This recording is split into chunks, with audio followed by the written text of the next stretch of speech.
warahmatullahi wabarakatuh. Alhamdulillahi rabbil alamin. Assalatu wassalamu ala sayyidil mursalin wa ala alihi washabihi ajmain. ঐতিহ্যবাহী ইসলামপুর গলাইহাটি ফাজিল মাদ্রাসা মাঠের আজকের এই ঈদগাহ মাঠের উপস্থিত আমাদের ঈদগাহ কমিটির সম্মানিত সভাপতি সহ অন্যান্য নেতৃবৃন্দ, আমাদের ঐতিহ্যবাহী মালিপাড়া গ্রামের উন্নয়ন কমিটির সম্মানিত শ্রদ্ধেয় সভাপতি সহ অন্যান্য নেতৃবৃন্দ, আমার বিত্তসম শ্রদ্ধেয় মুরব্বীগণ, যুবক ভাইরা, অন্যান্য মুসল্লি জেনারে আছেন, আমি প্রত্যেককেই পবিত্র ঈদ উল ফিতরের শুভেচ্ছা, ঈদ মোবারক। আমি আপনাদের সামনে একটি মাস সিয়াম সাধনার মাধ্যমে আত্মশুদ্ধি, পর্যালোচনা এবং ব্যক্তিগতভাবে সহকর্মিতা ও সহোদর ভ্রাতৃত্ব বন্ধনে আবদ্ধ হয়ে চলার ক্ষেত্রে রোজার বাস্তব শিক্ষাকে আমরা ধারণ করি আজকে ঈদগাহ মাঠে আসছি।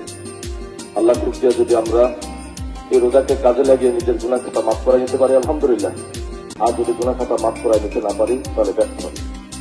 সব মিলিয়ে আজকের এই প্রেক্ষাপটে আমি আপনাদের সামনে একটু বিনয়ের সাথে দোয়া চাই।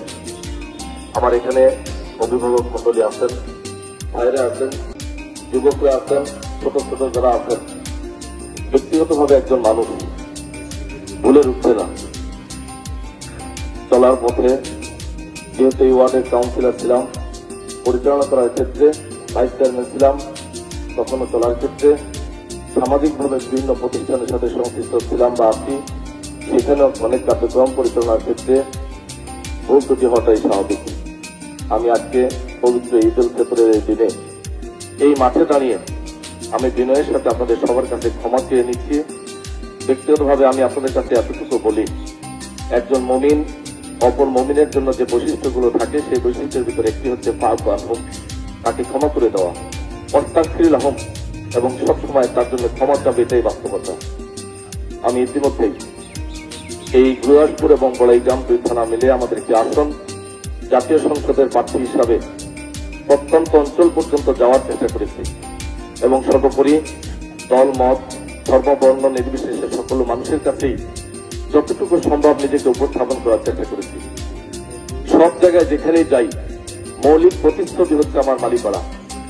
আপনারা আমাকে যেভাবে উপস্থাপন করবেন অন্যান্য মানুষের কাছে আমি ঠিক সেভাবেই উপস্থাপিত হব। এজন্য আজকে আমি আপনাদের কাছে বিনয়ের সাথে একটু দোয়া চাই, আমার জন্য আপনি একটু দোয়া করবেন এবং আগামী জাতীয় সংসদ নির্বাচন, এই সংসদ নির্বাচনে দয়া করে আপনারা ব্যক্তিগতভাবে আমার আচরণে যদি ক্ষমা করে দিয়ে কষ্ট পান, ক্ষমা চেয়ে আমি আপনারা বিনয়ের সাথে ক্ষমা করে দিবে আশীর্বাদ ব্যক্ত করে, এবং সর্বোপরি একটা কথা না বললেই নয়, উদ্বুদ্ধ পরিস্থিতিতে বৈষম্য বিরোধী ছাত্রদের ত্যাগের বিনিময়ে অর্জিত প্রেক্ষাপটে আমি যতটুকু সম্ভব অত্যন্ত ধৈর্যের সাথে, সহনশীলতার সাথে সমস্ত রাজনৈতিক কর্মকাণ্ড আমি পরিচালনা করেছি।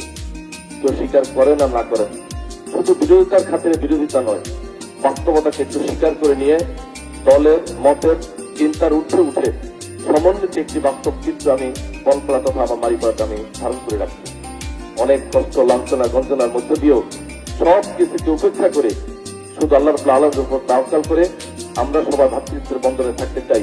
বড় একটি স্বপ্নকে নিয়ে আমি সামনে আগাতে চাই। সেই স্বপ্ন আপনাদের সহযোগিতা, আপনাদের দোয়া এবং আপনাদের ঐকান্তিক প্রচেষ্টা দরকার। সেক্ষেত্রে আমি আপনাদের কাছে এই আগামী দিনের স্বপ্ন বাস্তবায়নের ক্ষেত্রে সবার এক একজন আব্দুল হাকিম হয়ে আমার জন্য ভূমিকা রাখবেন আশীর্বাদ ব্যক্ত করে এই পর্যায়ে